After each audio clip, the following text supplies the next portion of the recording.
Great, that's what we like to see. Live streaming services live.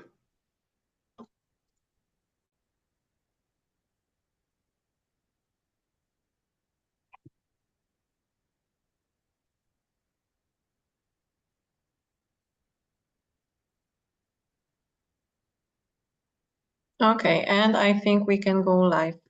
Great, let's do it. Great.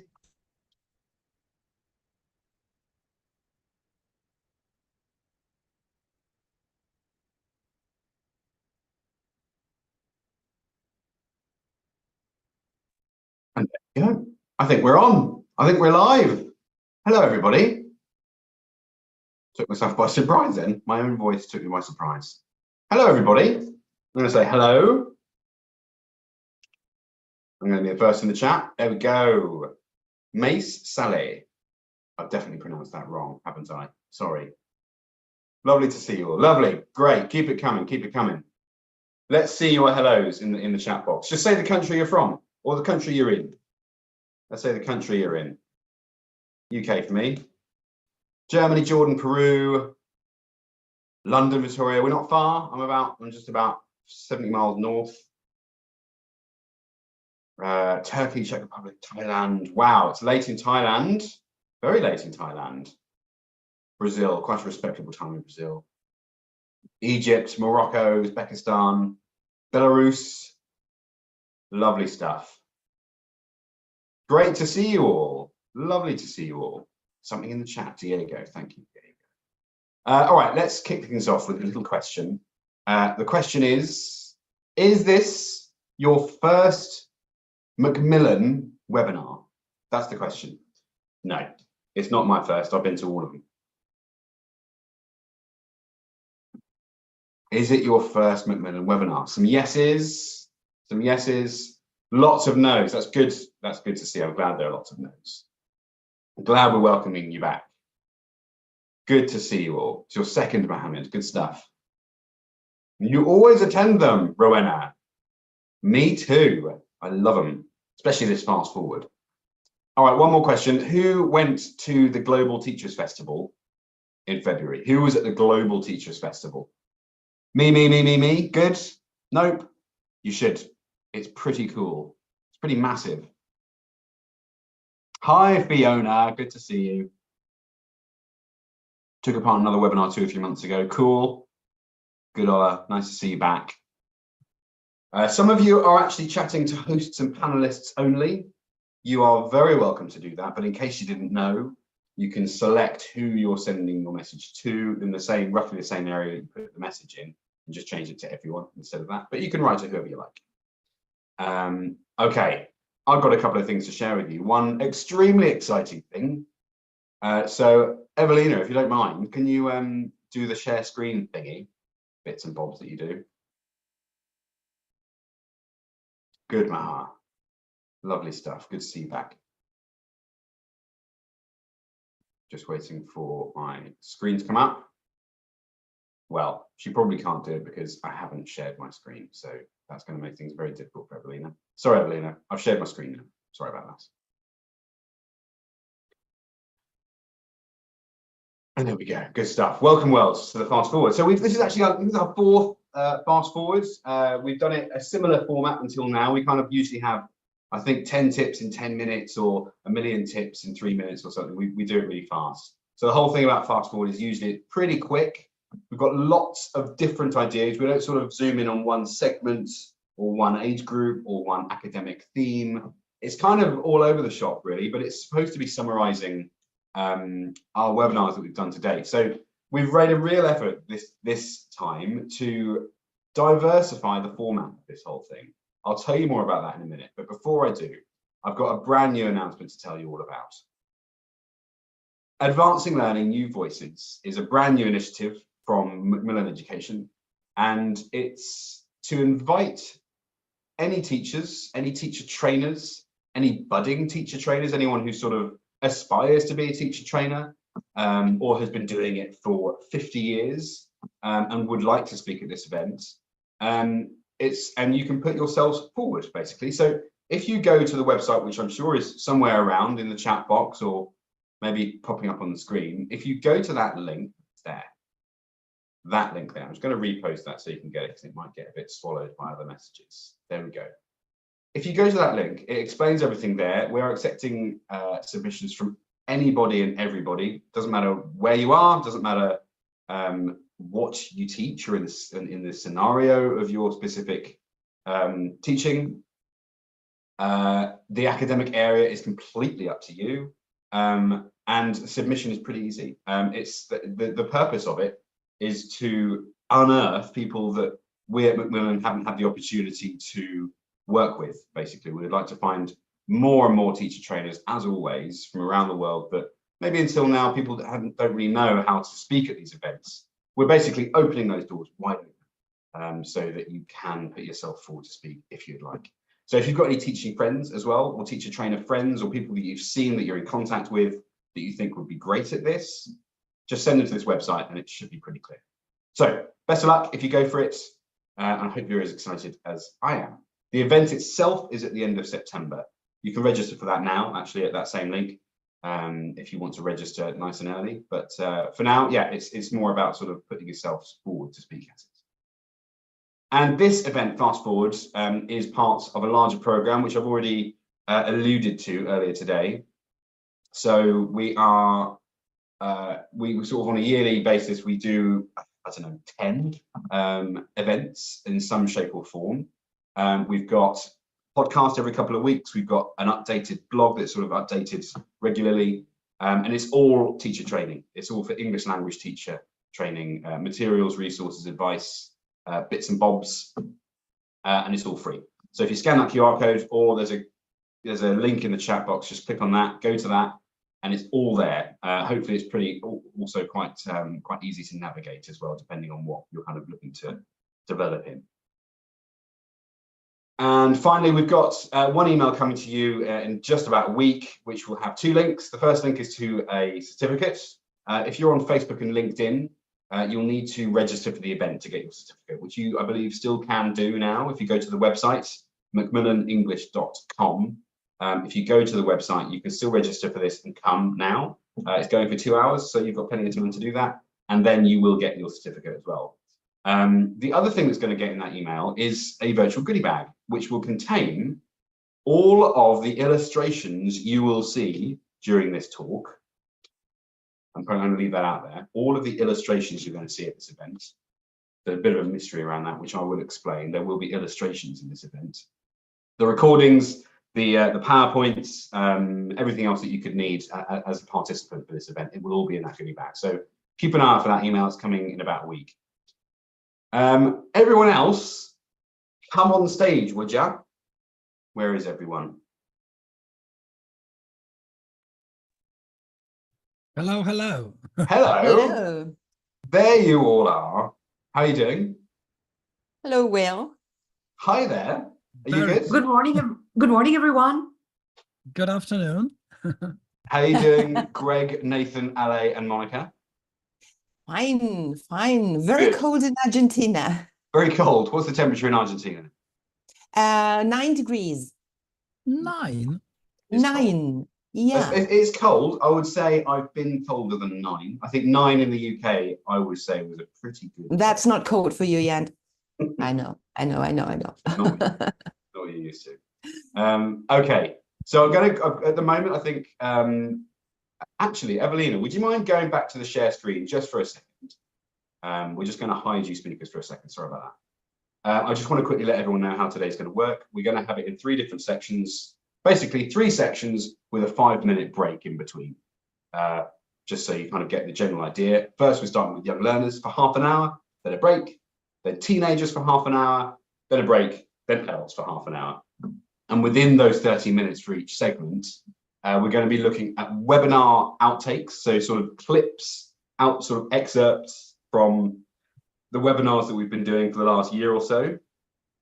And then we'll be talking about those and elaborating on them and starting a revolution in sort of teaching pedagogies and ideas, basically. So that's Monica, Greg, Nathan, and Ale. And we've got also Emily Bryson is there. I don't know if she can speak. I'm not sure. If she wants to say hi, you're welcome to say hi, Emily. I'm not sure if she can. Okay.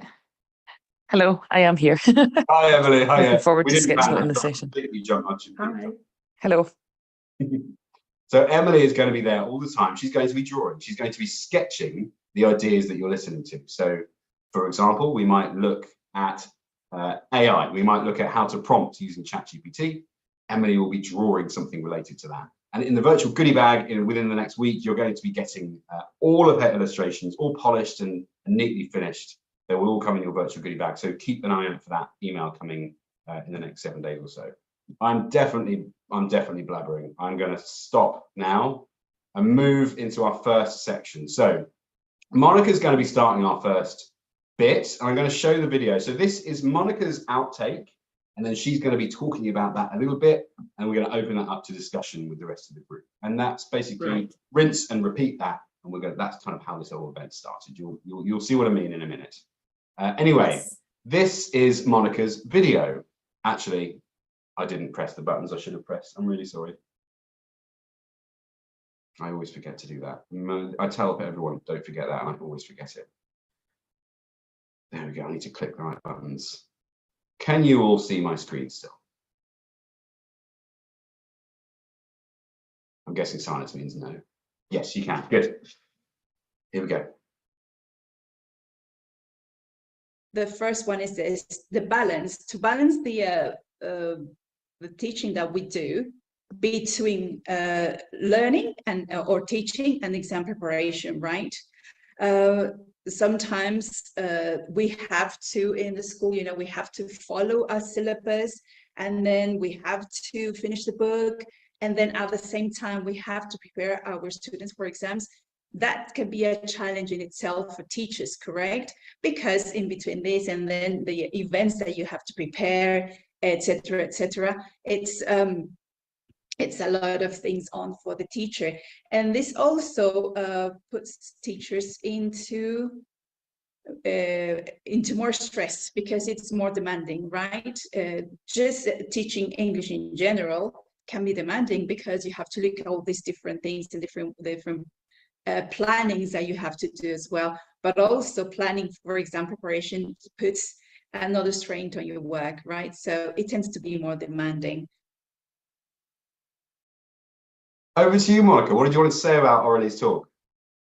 Okay, so I strongly recommend this video because in this case, Aurelie is telling us a little bit on how to balance our daily teaching, right? And this is a point that teachers, this is what she says, we feel overwhelmed that we have to finish the program, that we have to fulfill the school agenda, that we have to do lots of things, right? So she's suggesting some things on how can we balance these materials, how can we integrate this challenge about teaching students for exams and teaching the program and etc. that we need to finish the books. So she's very understanding on how teachers feel. So she's strongly recommending how we can be dealing with this commitment on preparing students for international exams and at the same time to finish our programs, to finish the books, and to fulfill whatever parents need, what our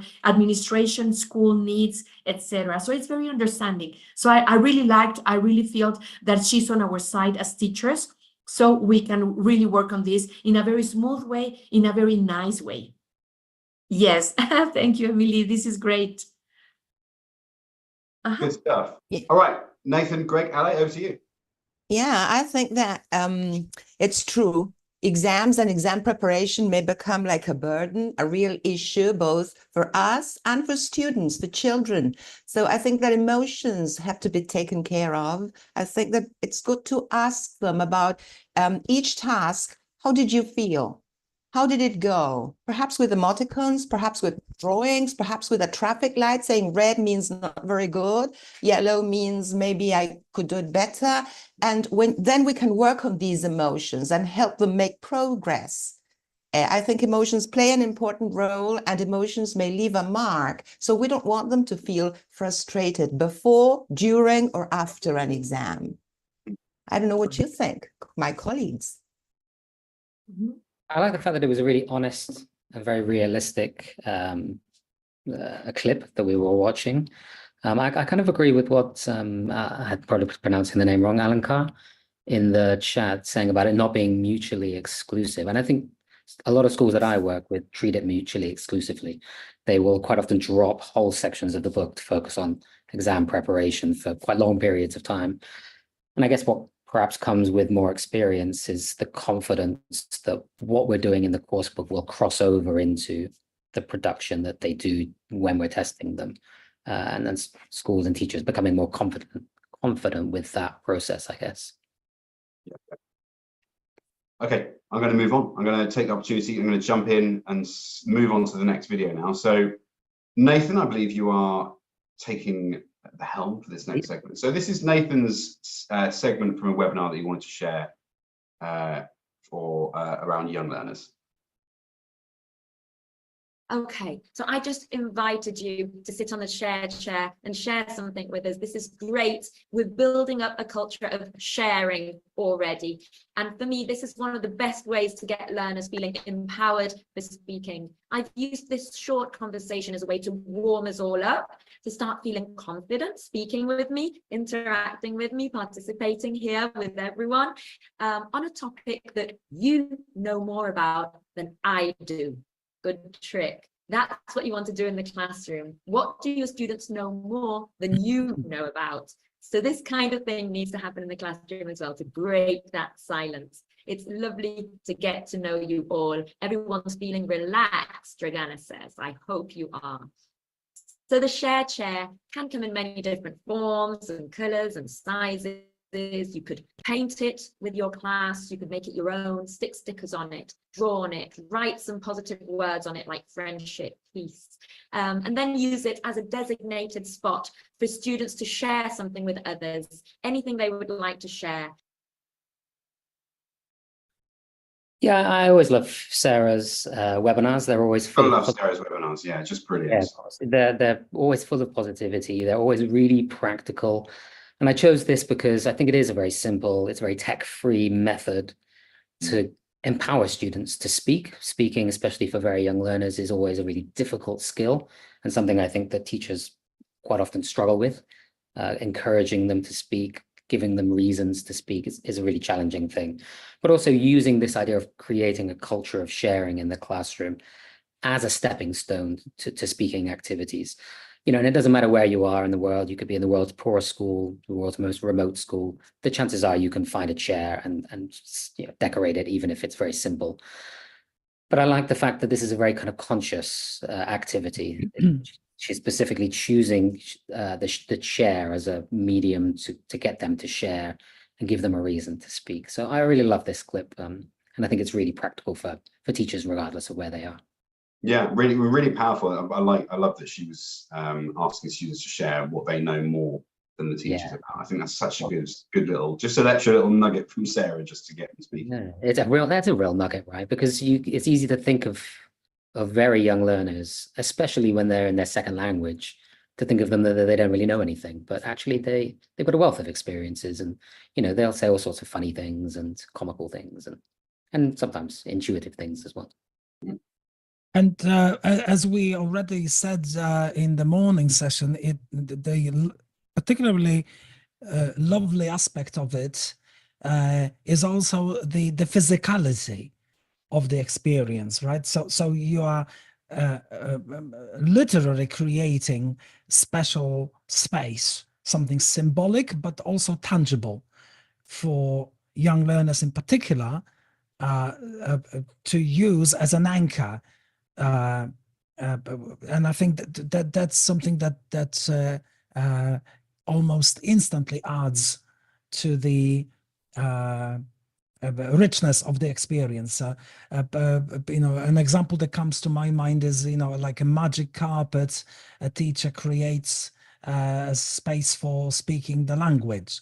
And you know, if you are on the carpet, then naturally you speak English. And I've seen this done with real kindergarteners, and they instantly took to this because it was so physical and so tangible. And then imagination kicks in, of course, and when you're on the carpet, you literally just fly away speaking English, and that I think is a lovely, lovely thing. Yeah. And then Sarah does a lot of stuff around mistakes as well. So it's a safe space that you Right. cannot, you Exactly. can make mistakes when you're in that space. It's perfectly fine. That's your space. That's your time. Yeah. I love Yes. Emily's chair. That looks like a really comfortable chair as well. Can I just Yeah. point out that looks perfect. I want one of those chairs. Yes, and one thing that I think is important is that she's promoting the growth mindset. Yes, with all this, with this confidence, with this practice, they feel self-confident. So as Gregor was saying, okay, they step on it or they sit on it and magic happens, right? Yeah. So that is amazing in the classroom. Absolutely. Yeah, and we are also teaching other skills like a sense of audience, the others listening to a peer. I mean, so many things that we actually want and we never know how to get. And here we are working on all these together at the same time. Great, a lovely video, yes. Absolutely. Absolutely. Okay. I think I'm going to take that half a second silence as an opportunity to move on, I think. Alejandra, you're leading this next section. So this is Ale's clip for young learners. We can think or we can wonder who might be put at risk of being bullied. So what are the risk factors? You can think about it and write in chat if you want. So the main thing is that kids or pupils or just people, not only kids, are being bullied. They are usually people who are perceived as different from their peers. So the difference can be different. It can be a person who is seen as being overweight or underweight, somebody who is wearing glasses or different clothes, or being new to a school or being unable to afford what kids consider cool.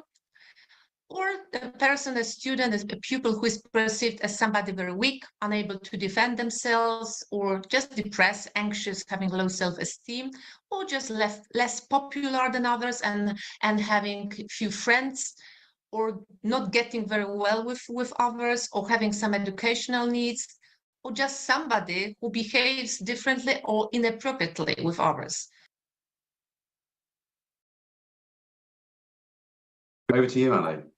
Yeah, okay. Well, the reason why I have chosen this is the fact that she talks about bullying, and we've got bullying almost everywhere. And I believe that there's time, or we have come to a moment when we have to do something about it. And Alicia is very clear about it. She mentions different types of bullying, and she mentions the fact that sometimes we are unaware of what is happening. So we have to make sure we provide opportunities for everybody to show, if they cannot express, at least to show what is happening to them, how they are feeling.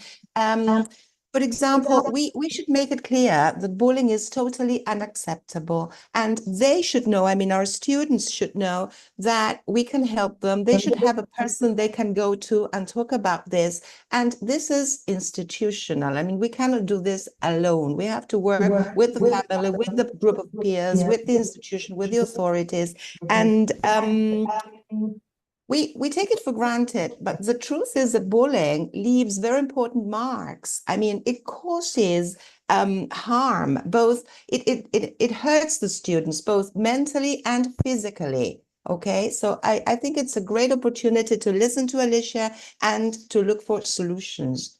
Collaborative work is essential. Changing the members of a group so that we notice as teachers, we notice who is the good buddy and who is not. Who so-and-so gets along with and who he doesn't get along with. That is going to give us keys to open this great door that is bullying.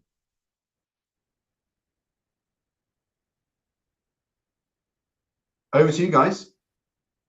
Mm-hmm. Oh, okay. One thing that I think is important also is that we need to be aware that 6% of the students are bully victims, right? So as Ale was saying, we must know how to recognize this problem and how to deal with that. And I think that what Ale is saying, that is more than relevant, that we are not alone, that this should be an institutional situation. Yes, not to face this by ourselves as teachers, so we can provide the best help we can get for the students in this case. Mm-hmm. We Yeah, had role playings and situations, and all that has to be done on a regular basis, not just once. Yes. How to recognize that, right? And students also, for students to know how to recognize, because maybe they have that situation at home and they feel it natural. So they should know, maybe by a video, maybe by a role play, as Alice was saying, that they are being victims of a problem. So that is also important for them to be aware how to recognize that. Yeah. I mean, for me, bullying comes down to a lot of it comes down to power. So it's power imbalances and helping students to see the consequences of their actions, because sometimes those power imbalances come from outside of the school, outside of the classroom. They bring attitudes from home. This can lead to, you know, all sorts of problems. So I agree with both the panelists about it being a school-wide, and there needs to be policies, and it needs to be really structured, I think, an approach to bullying. Very difficult. Yeah. Okay, I'm going to move on from that. I'm taking that game. I'm going for it. Okay, finishing off young learners is Grzegorz Śpiewak. How's that pronunciation going? Okay. Grzegorz. Amazing. I've been practicing all of last night. Grzegorz Śpiewak. Wow. Good. Unfortunately, Sarah, it's not all good news. There's a little problem. Okay. Giroux says children's curiosity diminishes as they move through formal education, and levels of expressed curiosity is virtually absent by the time students are around 10 years old.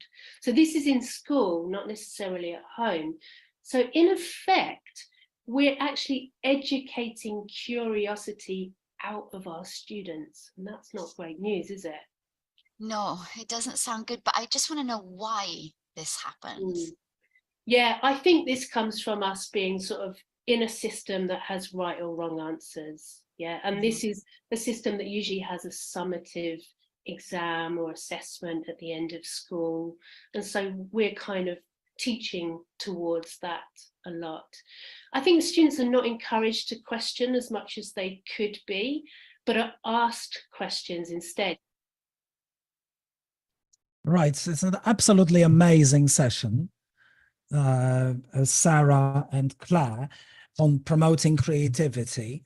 But you know what makes it really amazing is the fact that they raise the super important topic, but do not stop short at just, you know, a declarative programmatic level, but launch very quickly into the how of promoting creativity, and they have all kinds of absolutely brilliant ideas. So just to give you a little foretaste, one suggestion that they make is to reverse the traditional question and answer sequence. And they say, well, how about trying to give kids a few answers and get them to try and guess the original question, or get them to fill together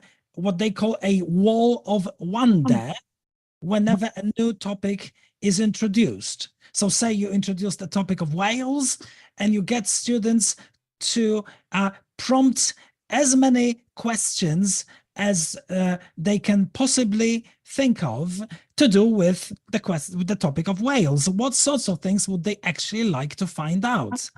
And another technique is what they call reversal thinking, where you grab any traditional question and you turn it on its head. To give you an example again, why do we walk the dogs becomes why do dogs walk us? And the question like, how can we make learning vocabulary faster can become, how can we make learning vocabulary slower? In other words, what they are trying to say is that promoting creativity and creative thinking in general is not necessarily about giving kids absolute freedom. Yeah. But rather, and crucially, as far as they are concerned, to give them what they call creative constraints, certain appropriate conditions which will help the process of becoming creative. I think it's an absolutely marvelous material, and one that also drumbeats a very important message to us as adults and as educators, and that is that a skill like creativity is not something that we are necessarily born with straight away.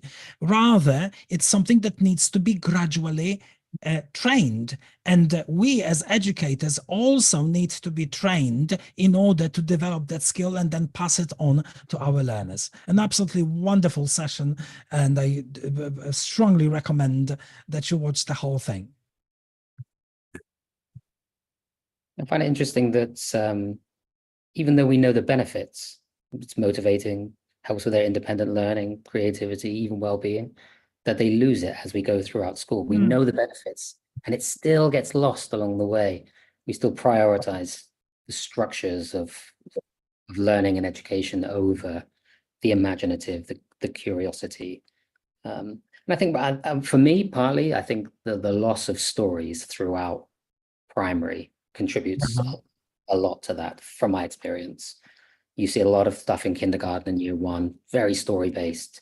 And by the time you get to grade 6, it's all gone. Yeah, it's either gone or it's tagged on the end, or we don't have time for that, and the exams are coming up, and that holds such a body of the imaginative world of young learners. I think. Yeah. More stories. If you do stories, do more. Lots of stories, do even more. I think also just Monica, you go. Yes, I completely agree with both of you, because I think that if we are ready to set our students to develop their creativity, I'm sure they will surprise us. If we are ready to prepare them for that, if we are ready to set them free, okay, they will really surprise us. Absolutely.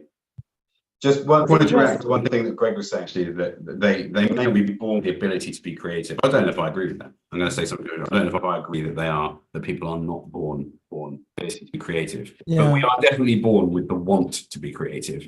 Okay. This talk has really reminded me of Ken Robinson. It's almost quoting him word for word a few times.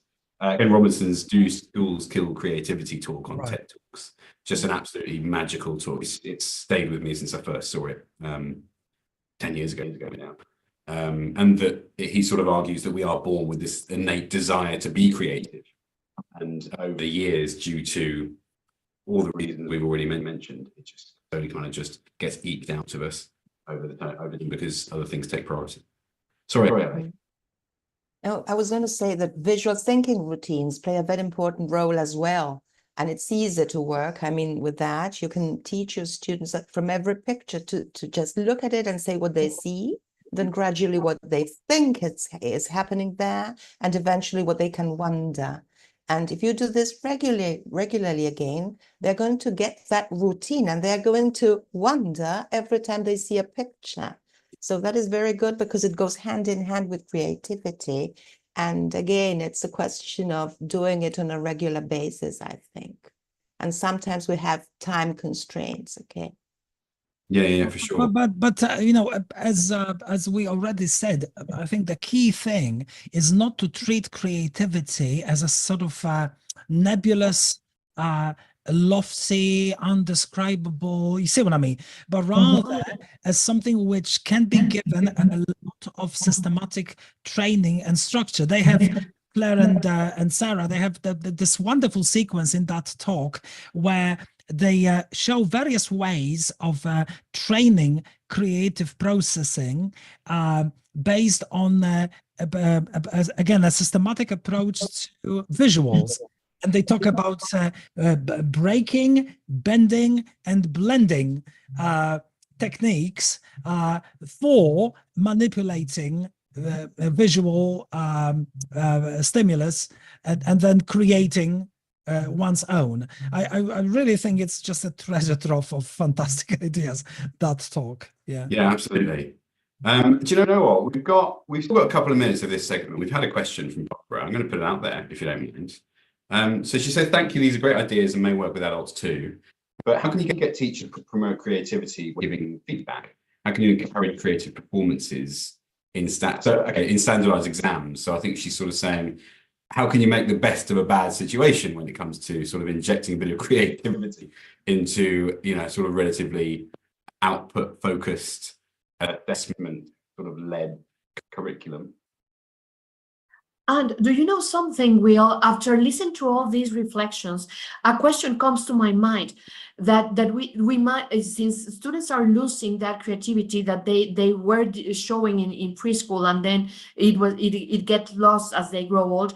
I wonder how much we as teachers are responsible for that, because we need to control. It is easy to have everything under control than to set them free.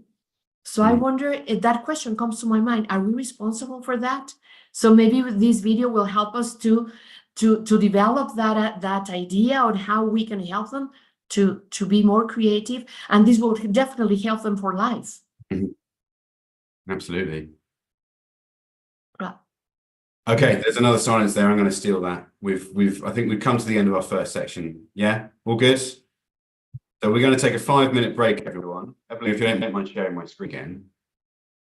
We're going to take a 5-minute break for you and us. Just everybody just take a 5-minute breather. This is kind of a 2-hour event, just under 2 hours. So we kind of just wanted to give everyone the opportunity to take a breath. This is not a marathon. Sorry, this is a marathon, not a race, not a, you know, what's the phrase? This is a marathon, not 100 meters or something. Whatever that phrase is. We're going to take a 5-minute break and we'll see you back at about 20 to the hour, whatever hour you're looking at. See you in a minute.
Hello, everybody. I'm sure you can. I assume you can hear me just fine. We're going to come back for The second part of our epic fast forward. I hope everyone's enjoying it. Is everyone having a good time? I'm actually speaking to the audience. I think I'd like to see how the audience is doing. Is everyone, I just want to hear, how's everyone think about this new format? So we've got us speakers and we've got Emily Bryson illustrating in the middle. Evelina, would you mind changing the screen so that it's sort of the usual one? That's the one. Thanks.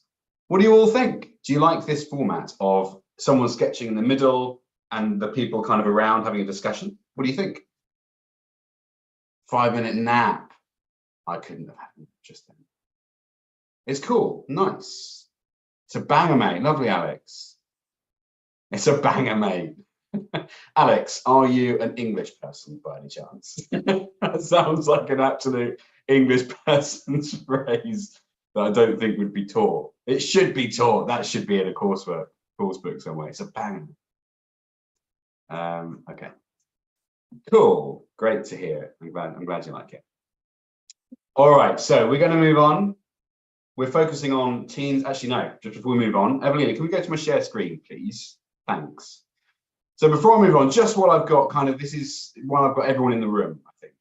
It's kind of when everyone's here. I want to tell you all about this thing that you can see on the screen, this new thing that Macmillan Education are running. So from now until the 30th of July, it's blurry. You're joking. Hold on a second. I'm not going to have it blurry. Let me just try that in. Otherwise, this will be an ongoing issue. Just bear with me 1 sec. It's all pretty big for this particular slide, so it shouldn't be too much of an issue.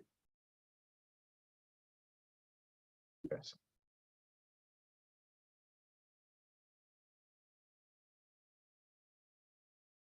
Okay, crystal clear. Great. All right. Awesome stuff. Thanks for letting me know, everyone. I appreciate it. Okay, so New Voices. New Voices is an opportunity for teachers around the world, or teacher trainers around the world, or non-teachers, I suppose it could be anyone around the world who wants to speak at the New Voices event, which is taking place at the end of September this year. So we're starting it sort of now until the end of July for you to put yourselves forward to speak and to be part of this event, to actually be a speaker there. And we'll be choosing the speakers around sort of August, and then people can start registering for the event actually from now, but September is your time to actually register to come to that event. So if you are looking to find a stage where you can put across any innovation you've had, any research you've done, or if you just want to sort of have that experience, we're open to anybody to register for this, and any academic area that you think is relevant to the global ELT teaching community. That's it. I hope you like the idea of that. Do share it if you think that this is something also your fellow colleagues at your school would like to do as well. Thanks. I'm just reading Alex's chat here. Will still want to see your window, bruv. Okay. All right. I don't understand that, Alex. I'm sure it was amazing though. All right. We're going to start teenagers. Nathan, you're kicking us off. This is Nathan's teenagers. Part 2 starts now. But it was a lot of fun for students to see that apart from being a teacher, I also have my own hobbies, for example, swing dancing. And it really helped us to bond and to create this sort of bond beyond the classroom. And what I was saying about students getting to know students through projects was great, because some of the students, for example, one of the students did origami. Another student did karate. So we were learning karate moves in the gym. Another student showed us how to draw portraits. And this was a very shy student that rarely participates in class. And when she gave us, when she gave us this tutorial, I was amazed at her drawing skills. And this was something that I had absolutely no idea of. To be honest, nobody in the class knew this. So this was a way of actually discovering the talents in my class and getting to know students a lot better. So bonding with them from a different sort of angle. And of course, the role reversal. I was also the student. I was learning to do the karate moves. I was learning to do the origami. I was also drawing, which I'm actually terrible at. And so it was great for a bit of a role reversal. Exactly, perfect way to give them confidence. Indeed. Over to you, Nathan. Yeah, so I chose this clip, A, because, I mean, what fantastic energy. So it's such a wonderful speaker in the webinar. I would definitely recommend. There's a few that she's done. She's done a couple of webinars. She also did a kind of conversation, I think, which comes up later with Dave Spencer. But just a really humanistic approach to learning. And I chose this around kind of using projects. So the webinar that she's doing is using projects to get to know and bond with your students. So this whole idea of rapport, creating relationships with your students, and then using that as, again, a stepping stone to help each and every one of them learn, which is, I guess, the foundation of this idea of making more inclusive classrooms. So I love the fact that she would put herself in the position of a student.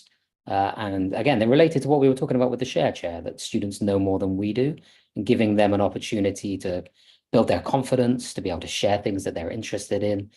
We think about teens, because we're now into the kind of teens section, you know, they're developing their own sense of identity. That identity is being pulled in different directions by different forces, different emotions that's going on. So all of these types of things, she's leaning into that rather than being afraid of it, I think, and that really comes through. So that's one part. And the other part's around the kind of projects. So I don't know if teachers in the audience use projects, whether they, you know, again, they can be left to the end. They can often get left out. They can be seen as time consuming, but, you know, they really give us a chance to, and if we have that conversation we were having before about how to include creativity, I mean, there is your outlet. The project work gives them an opportunity to be creative, to be collaborative, to bring all of those skills together and still be using that language, I think. Well, you've just stolen my point, Nathan. Sorry. I was about to say that this is a perfect illustration of what Claire and Sarah talked about as giving creativity training a structure, right? Turning it into some sort of process. And I think classroom projects, so long as they are properly organized and not just, you know, thrown at kids, and certainly not done as just homework, I think serve that purpose really well. Yeah, and they don't have to be complicated. So again, we were talking earlier about exactly get involved. One of them is to design, as a group, design an emoji. You work for Apple, you're in the marketing team, create a new emoji. Super simple, doesn't require a lot of tech. It really gets them thinking, gets them working together. They've got the language from the unit to draw on. I think I love projects. I think they're great. Yeah. Yeah, that talk was great. I remember I attended it myself, and it was absolutely great. We recommend it, right? And another thing that Ursula recommends, and she does it really nicely, is the fact that she sets roles. But she makes a point of changing the roles she assigns to different students. And this way she gives different opportunities to each of the learners she has in the class. And that is also very important. And that's the constraint. And we were talking about exams before. Well, this is an excellent way to assess what students have learned, not only in terms of language, grammar, and vocabulary, but also in terms of other skills. And this is what we want as educators more than as just teachers of English, I think.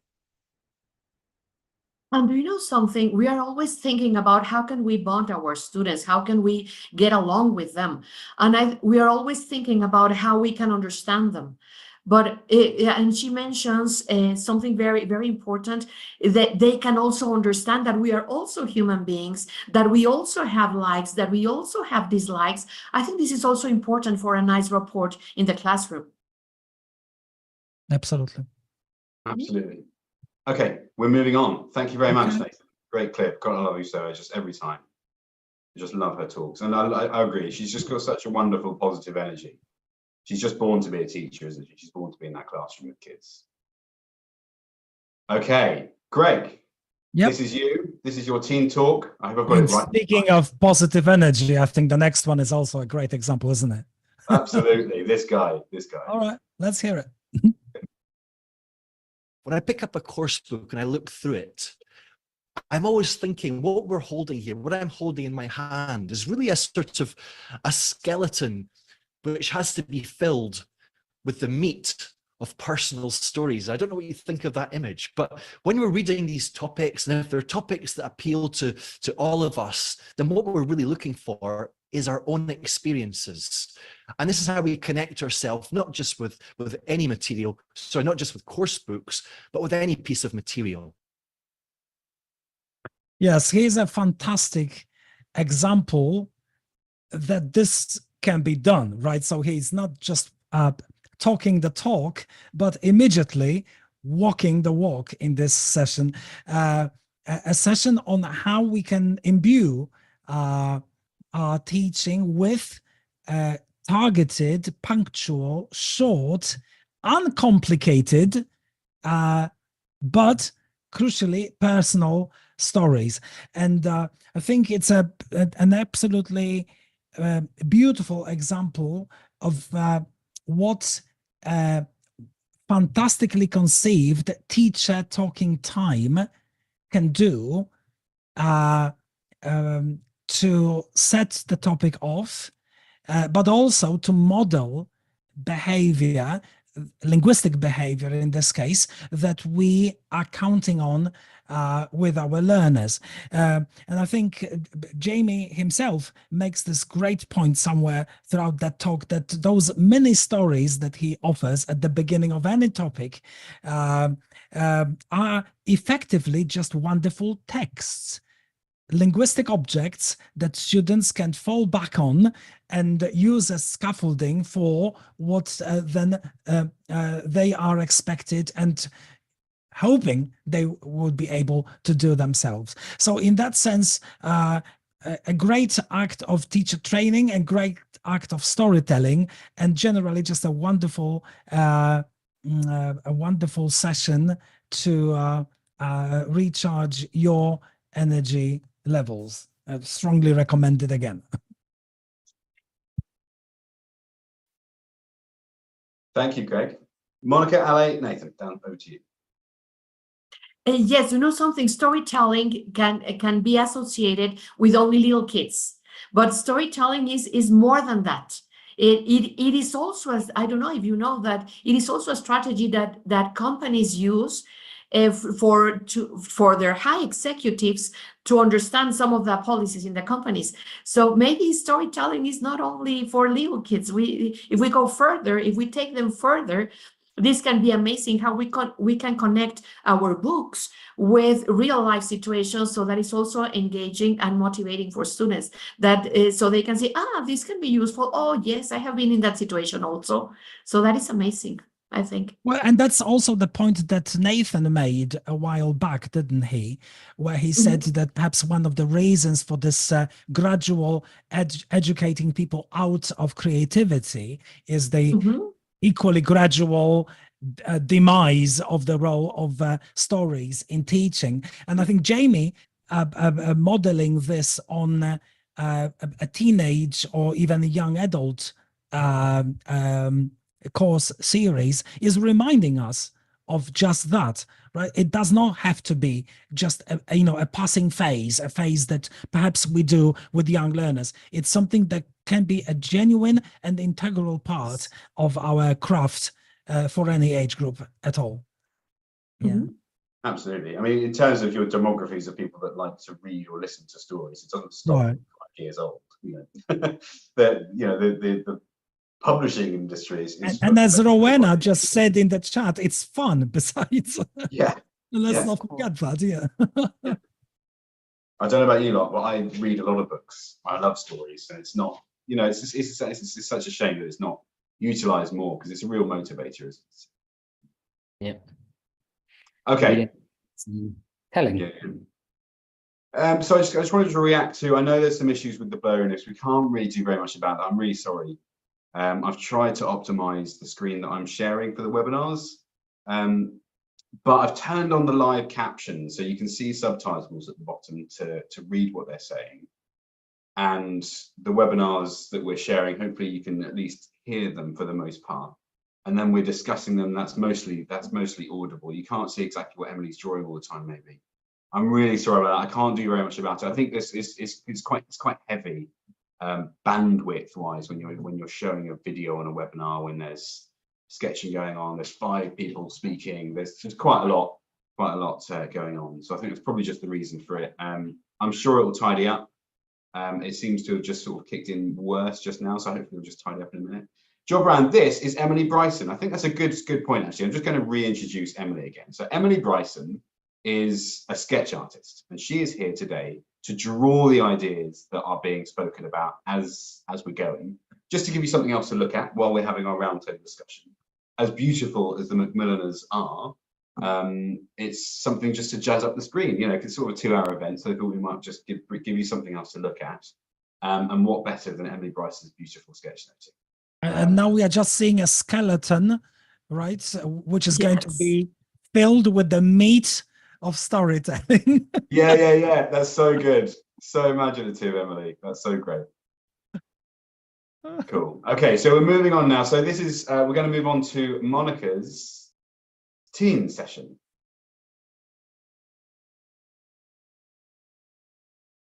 It is important that, in a way, you know, when we're preparing materials for younger teenagers, we still have to kind of treat them in a way that they are older.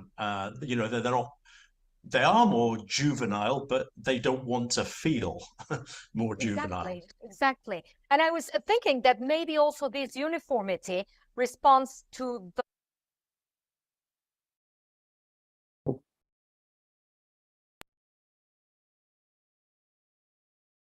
It got cut. We lost someone. I think so. It's my fault, guys. I'm so sorry. I just clicked the link that happened in. So silly. I'm really sorry. I clicked the link in the chat box and I didn't think it would destroy everything, but everything is broken after clicking that link. Don't worry. Everyone here, Things our happen. teachers, please forgive me. Sarah Hilliard would say it's absolutely fine to make mistakes. Stop clicking, Will, for crying out loud. I know. I'm such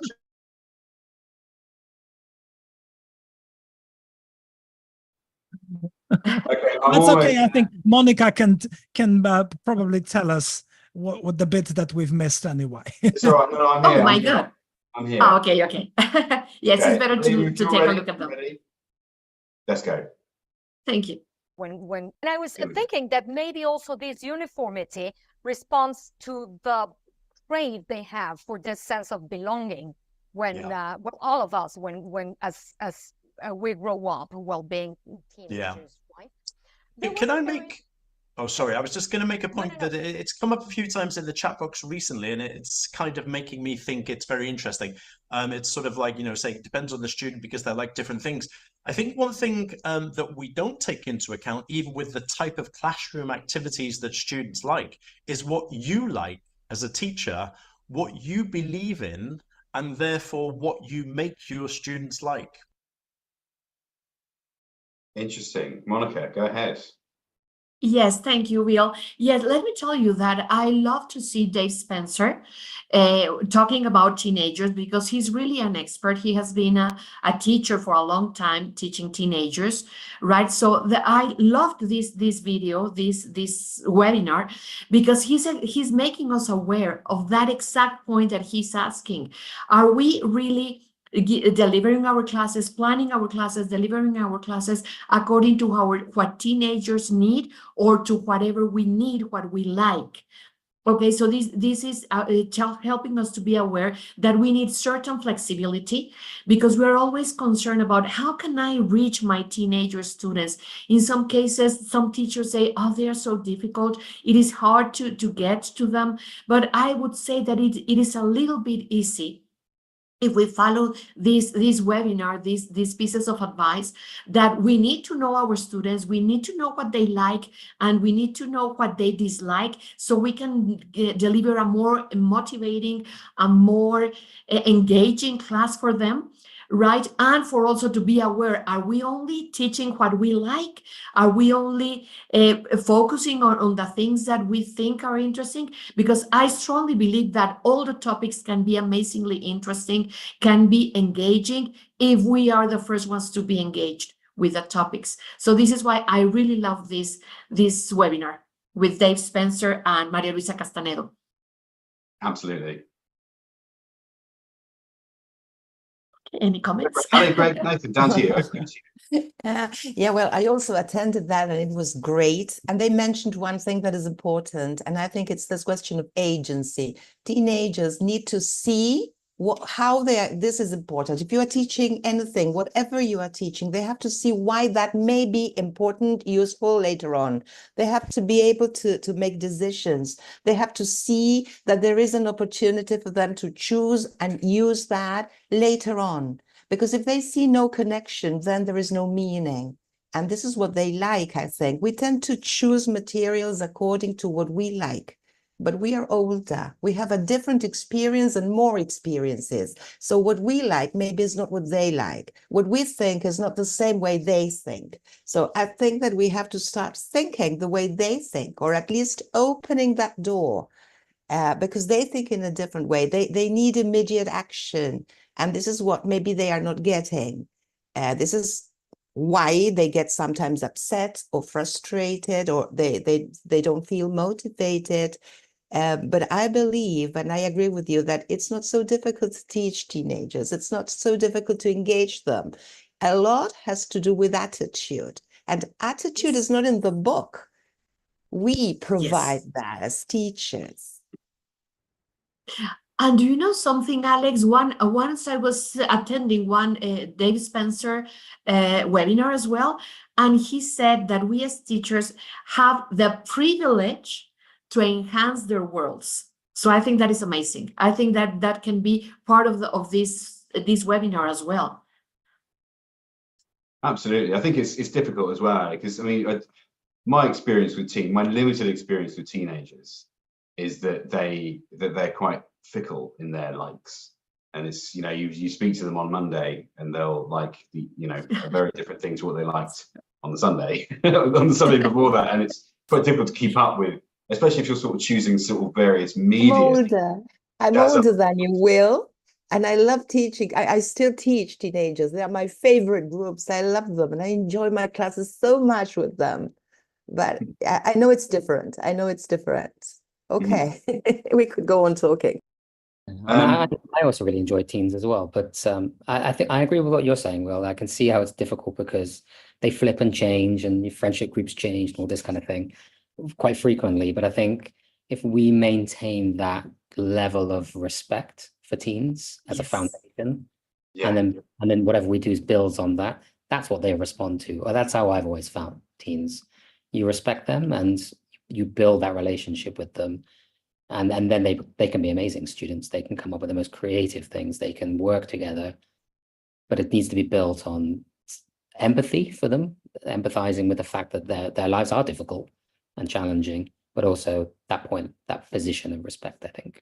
We used to be them too. We did used to be them. Speak for yourself, Greg. Speak for yourself.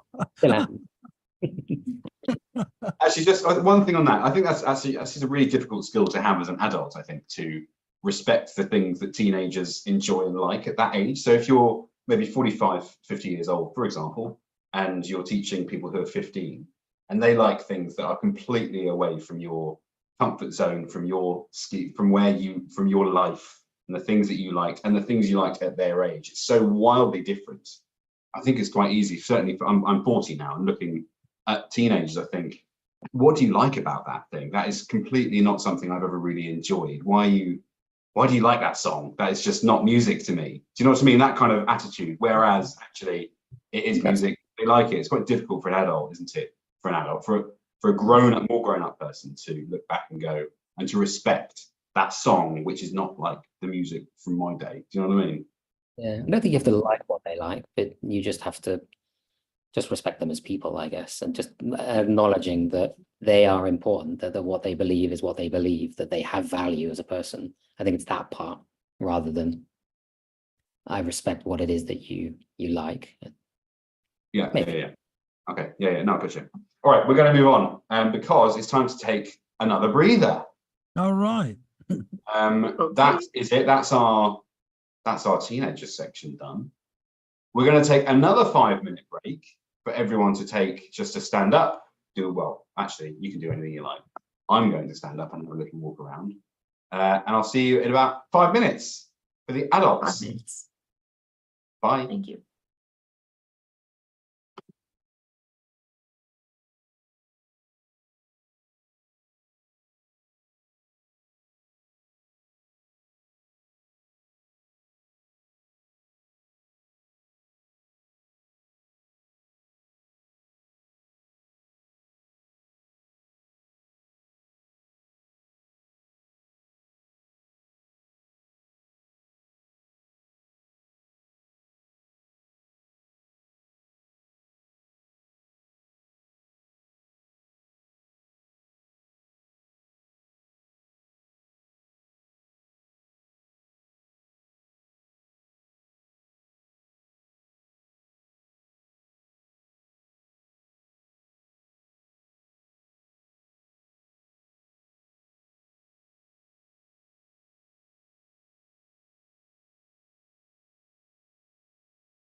Okie dokie. I think that's about time, yes? Is that about 5 minutes? I didn't have a time, I've got 5 minutes. Okay. So everyone, we're going to kick off straight into adults. Nothing to say apart from this is Greg's clip for adults. You might recognize this person. All right. Here we go. So, my conclusions and hopes for the future. I said what I thought would be the future. I think the future is mix and match, but not mix and match because I feel like doing this today or feel like doing this tomorrow. Not what's called an eclectic approach, but a principled approach. Principled means based on principles. What are my principles? My principles for choosing which way to teach grammar would be based on primarily, this is the main thing I look at all the time when I'm writing and I'm thinking about teaching. What leads to effective learning? What gets my students to learn well? And I'll judge effective learning partly through research insights, though I will try to be informed by and not dictated to by research. Research is often contradictory anyway. Right. So, the official topic is promoting an effective teaching of grammar. But Penny Eyre, being Penny Eyre, I think tells us so much more. And this little snippet is a fantastic illustration as far as I'm concerned, because she's basically saying, look, yes, you want to be informed by new developments, by research, but you do not want to be dictated to by what other people are telling you. You have your own experience to take into account.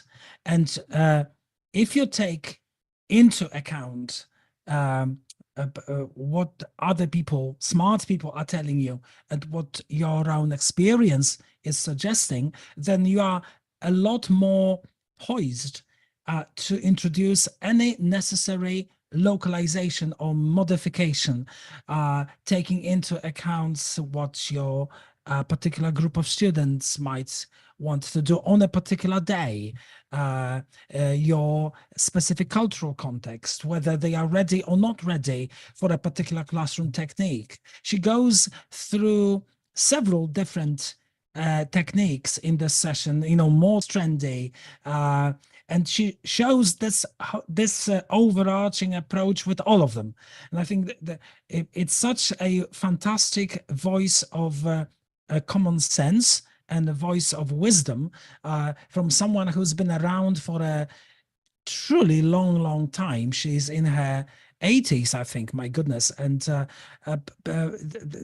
sharpness, the wisdom is something that's awe-inspiring as far as I'm concerned. And I think any teacher, whether very experienced or very young to the field, will benefit from watching Penny Eyre. So that's my little take on her webinar. I was lucky enough to host one of Penny's, privileged enough to host one of Penny's webinars at the festival. And yeah, again, go to the Global Teachers Festival and see some of those webinars, Penny's in particular. And she gets to the heart of professional development and advancing learning, being as informed as possible, keeping your mind open, keeping that mindset, growth mindset, positive mindset, absorbing all of those ideas, and then, taking the needs of your students and finding out what works with them. It was really the kind of heart of that webinar, I think. And she's so good at saying, look, it's not just a mix and match. It's not silly eclecticism, right? It's being principled about it, but being principled comes from being mindful of your own experience as it is developing, as it is growing, right? And that to me is just such a role model for what a conscientious teacher could eventually become.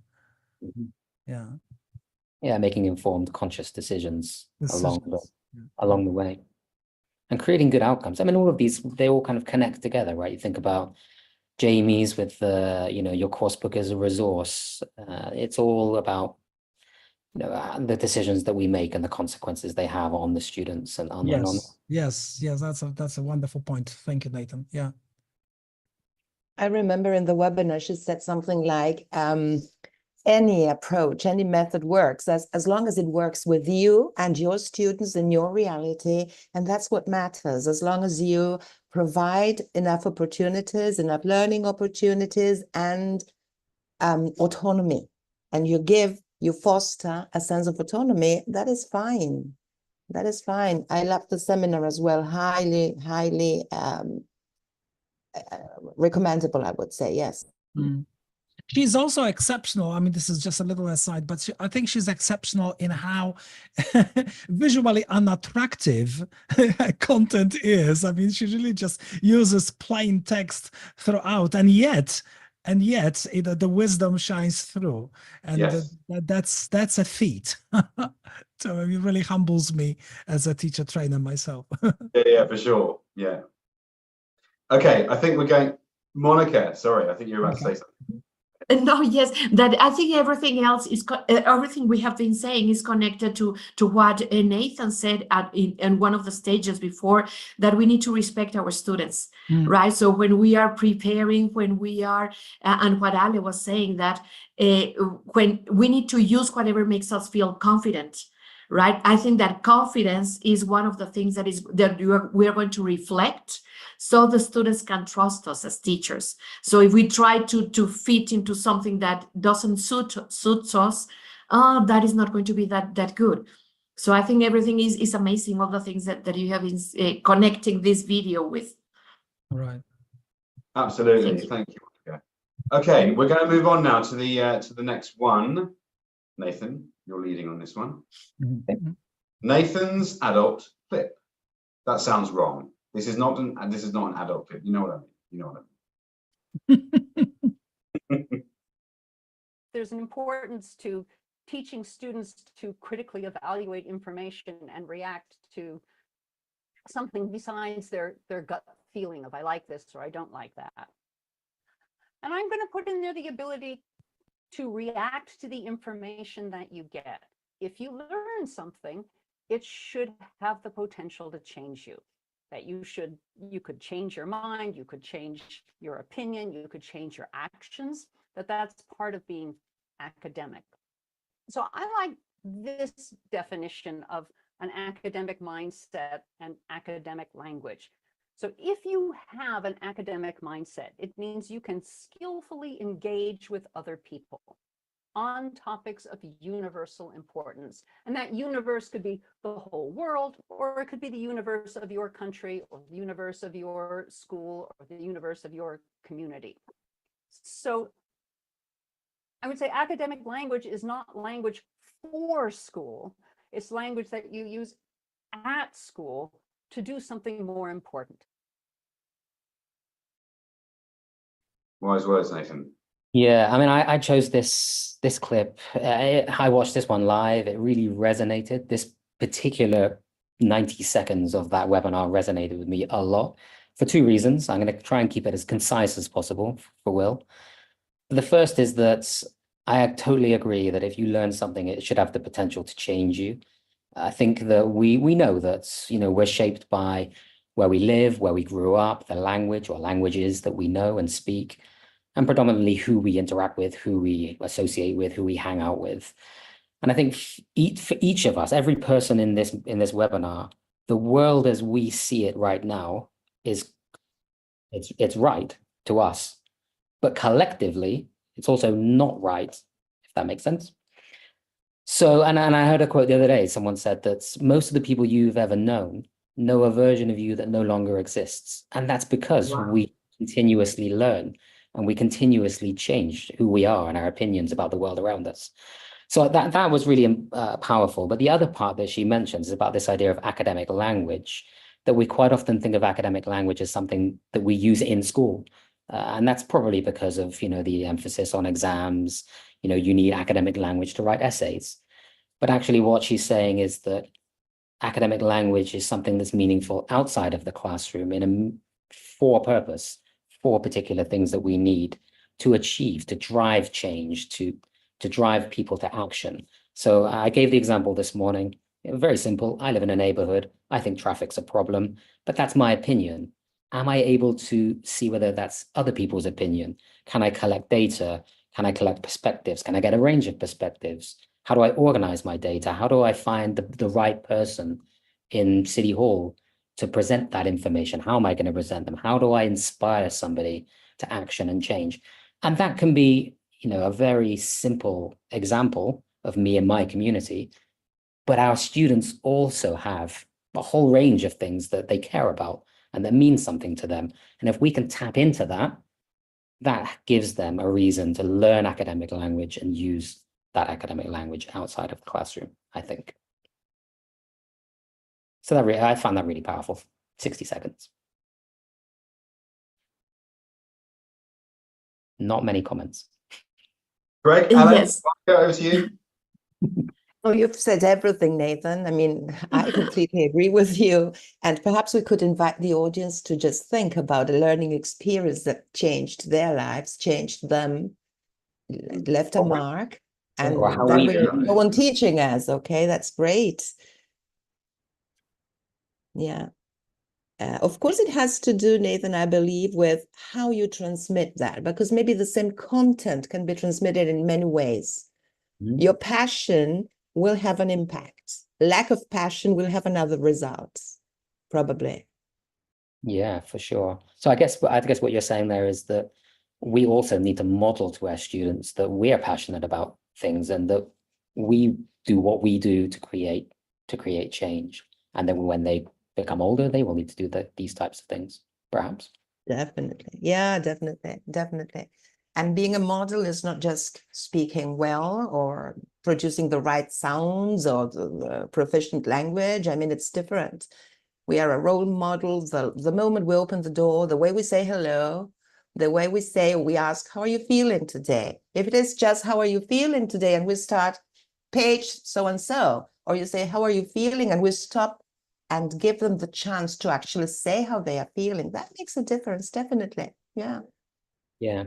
But I think in terms of what we're doing, I think if you look, or certainly for the audience, if they haven't explored it, to go and explore all of the stuff that we're doing around advancing futures and the ideas that come from that, because there's so much inspiration there. Change makers, for example, get students to see what students in other parts of the world are doing, to create change in their environments. And that, if you can connect those things with what they're learning in the classroom, I think that's a really powerful motivator for students. Actually, there are students who feel the same way I do and are doing something about it, and we're not. Maybe we could do something about it. Maybe we'll come up with new ideas. Again, this is all what hopefully creates a better world, right? Absolutely. I've just shared the Advancing Futures website there that Nathan's mentioned. It's pretty stacked full of resources and training if you need it. If you'd like it. Yes, I love it, Margarita. Students love contributing to change makers, and that's what we want to see. Margarita, thanks so much for coming. Margarita actually spoke for us at IATEFL, a conference in the UK, on change makers a few months ago. Her talk was fantastic, which you can actually watch, which is on our webinar, actually, the webinar collection, which I linked to above. You can watch Margarita's talk there as well if you did in our festival. Thanks for coming, Margarita. Okay, we're going to move on now. So this is Monica. This is also this talk that you've chosen. Really, it means a lot to me, actually, this talk. The original TED Talk version of this talk, of Lera Boroditsky's talk, had a place in a lot of my classrooms. So it's great to see her follow up here. Anyway, here's Monica's adult webinar.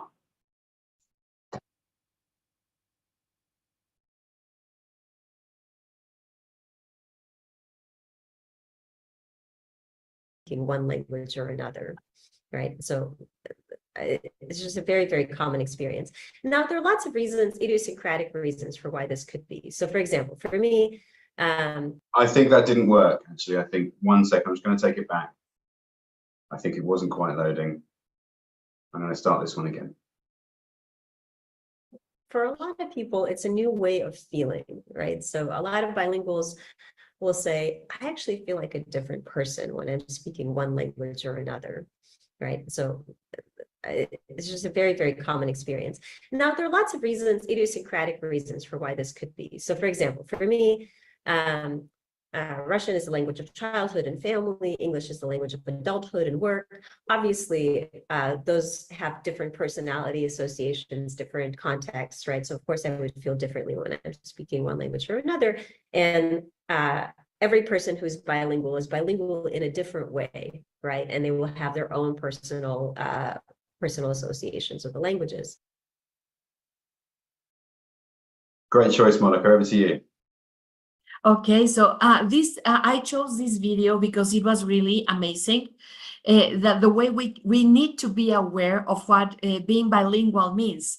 It depends on why you learn the language. Okay, you learn it because you want to, because it is something that you're curious about, or you learn a language because you need it in your job, or you learn it because of an academic reason. So depending on what the reason is for you to learn the language is going to adopt some kind of a personality, right? So it depends on what I needed. If I need it for my job, is going to be different if I learn it for traveling and for sightseeing, etc. So I think this is a very nice video for us to be aware of what learning a language and a new language means. So this is also how we can guide students on why are you learning the language. That is in some cases a frequent question that students have. Why am I learning this? How is this going to be useful for me? So I think this video is very interesting that we can go through fully. And it's Right. also such a great way to bust the kind of traditional myth of bilingualism defined in terms of just having almost like a second or third person in your brain speaking this other language, right? It doesn't work like that at all. But there is still so much of this myth prevailing in society out there, where people have those completely unrealistic, damaging expectations of perfect, complete fluency in a second language, where what you are looking at really is a new form of multilingual competence, where a person is drawing on various sorts of resources and creating this life story with those resources. I think it's a great way to remind adults why and what the goal can ultimately be. Yeah. Absolutely. Yeah, And that is sorry. Ali. Okay, no, I was going to say that it's another way of changing the world as well. Because I mean, the more people speak more languages, the more they will learn about other cultures, the more they will be able to interact, and it's a way of changing the world for the better. Yes, it's a way of growing, right? That for us as teachers, growth is a must. It is not optional. There's no way that we can be teaching one lesson the same way one year and the other. Even though you're using the same materials, growth is a must, right? I'm just responding to someone here. So there's someone having an issue with the links very quickly. We're going to move on to the final video in a sec. I'm just responding to Laura, and just so that everyone else is aware, if you're having issues with the links, we'll be sharing all of this in your virtual goodie bag by email. So you'll get the links there. You'll get Emily's illustrations, beautiful illustrations there as well. And also you've got the academic program link, which we'll be sharing with you in a little bit. But you're covered, I think. So if you haven't got the link here, you're getting it on the virtual goodie bag as well. So don't fret. There you go, Laura, as well. All right, we have got one more video.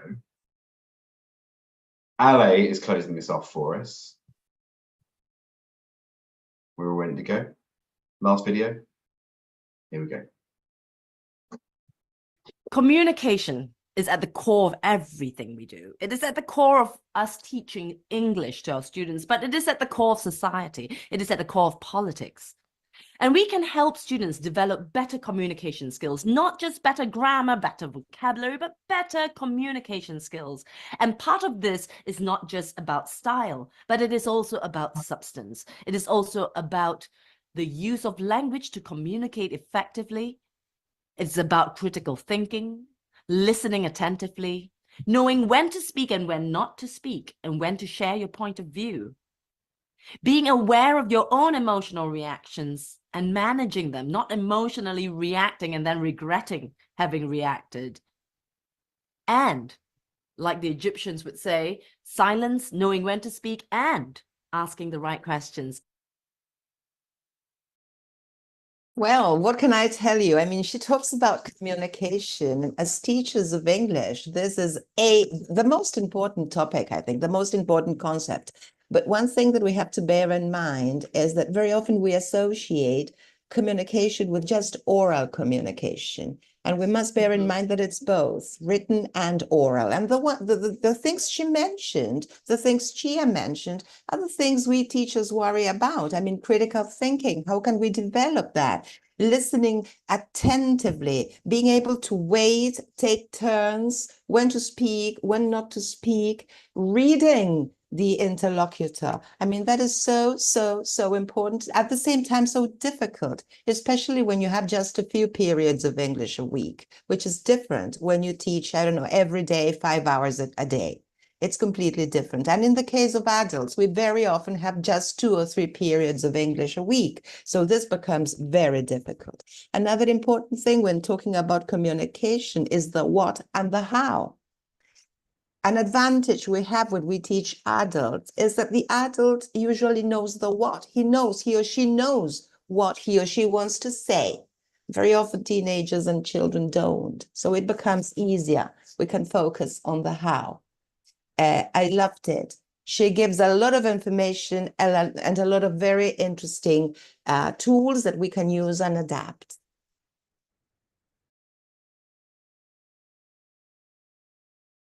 Nathan, Greg, and Monica, over to you. Right, that one thing that she mentions as well at some stage in the webinar is she says something quick but meaningful, that communication is everywhere, right? So that is something that we need to be aware of. As Ale said, that can be written, that can be spoken, and that can also be body language, right? That can also be about emotions.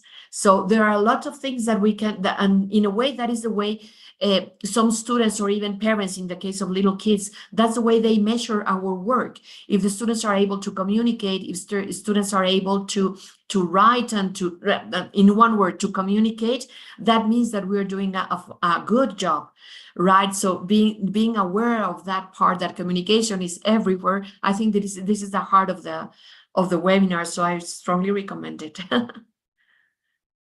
Absolutely. I think any webinar from Chia Suan Chong is always going to be a bit special. She's always been on communication. It's her thing, isn't it? She's really good at it. She's really good at looking at how communication in the classroom can really genuinely help students outside of it. So yeah, a really, really cool tool. Do recommend it. I'm going to leave it open just for a sec. Anything else to add? Anyone else? Okay, I'll take that. Take that as gospel.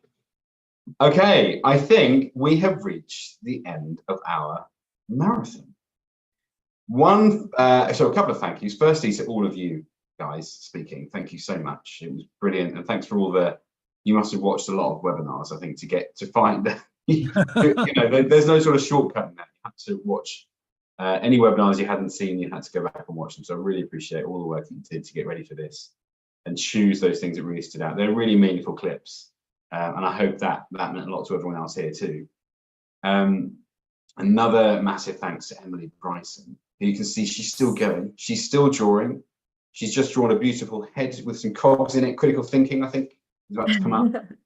If you didn't, you probably couldn't have seen, sorry, you couldn't hear Emily, but she was there the whole time, just as much a participant than anyone else here, drawing what we're discussing at the same time discussing it, which is no short order. That's a difficult thing to do. So thanks so much, Emily, for being there with us and for your sketch art. It's beautiful. And everyone who's watching, just so you know, we'll be sharing all of Emily's sketches. She's going to spend a bit of time polishing them and making them sort of really sort of helpful square tiles for you to use in kind of any way you like, really. Lots of ways that I can imagine you could use those in the teaching room or in the classroom or whatever. So we'll be sharing that on the virtual goodie bag. I'll tell you more about that in a minute. Before we go, just in case you missed it, I'm going to share one more thing with you again. So we've got, Evelyn, if you don't mind sharing my screen. I told you about this already. I'm going to tell you again, but only briefly. If you've got anybody in your vicinity, anyone sort of close to you, virtually or physically, on a day-to-day basis that you think would be a good speaker at an event like this, we are completely opening the gates. We should have done this years and years ago, but we are opening the gates to people putting themselves forward to speak at Macmillan Education event at the end of September. So the event is on the 25th of September. It's open from today, submissions open from today until 30th of July. So you've got 5 weeks or so to get that in. You don't need to spend too much time. It's a title, it's a short abstract video of yourself delivering the talk, which shouldn't take you long. Hopefully it's quite a simple, easy, quick process for you to put your name in. And we will be running that event at the end of September once we've chosen the people who have submitted to speak at the event. I hope that's interesting to you. You can see the link in the chat box as well. Pass it on. Please do share that amongst your colleagues at your school if you think someone would be interested in hearing about it. One final time, this is part of the academic program. We've got all sorts of things like other webinars. We've got sort of loads of events going throughout the year, all around the year. Loads of different types of events like this, hopefully quite a little bit sort of different. They're not your standard webinars, I hope. And we've got a blog, we've got a podcast as well, which we update every couple of weeks with Harry Waters being part of the hosting team. Yeah, all sorts of stuff going on. So do scan the code, click the link in the chat box if you want to go there and check out everything we've got. It's all free. And I think you don't need to register, you don't need to put your details in even for anything there. So just take it, it's all yours. I've already mentioned this once, so I'll just quickly finish off with, you're going to get an email in the next week with two links in it. One link will be to your certificate. This is if you're watching on Zoom, LinkedIn and Facebook. You need to register for the event and you'll get this email. You can still register for the one, there's one more later today. You can register for that and still get this if you want. But if you're on Zoom, you'll get an email already with the certificate with your name in it, and also a virtual goodie bag with all of Emily's illustrations, the recordings from the sessions themselves, PowerPoint, some other bits and bobs, stuff like that. But basically a jam-packed virtual goodie bag with everything you should need following this event. And that's it. Anything else to say, you lot? I've been speaking, that was, I don't like monologuing, but I had to do it. Well, I just saw Jobran in the chat saying that he or she would be joining us on the 25th of September as a speaker. How great is that? Oh, Jobran, amazing. Congratulations. Congratulations. So early in the process. You're already. I know. Very lucky. Very lucky indeed. Good stuff. All right. Thank you, Nathan, Ale, Greg, Monica, and Emily, and everyone for coming. And we'll see you again really, really soon. Bye. Bye-bye. Thank you, everyone. Thank you, Bye. team. Thank you. Bye-bye.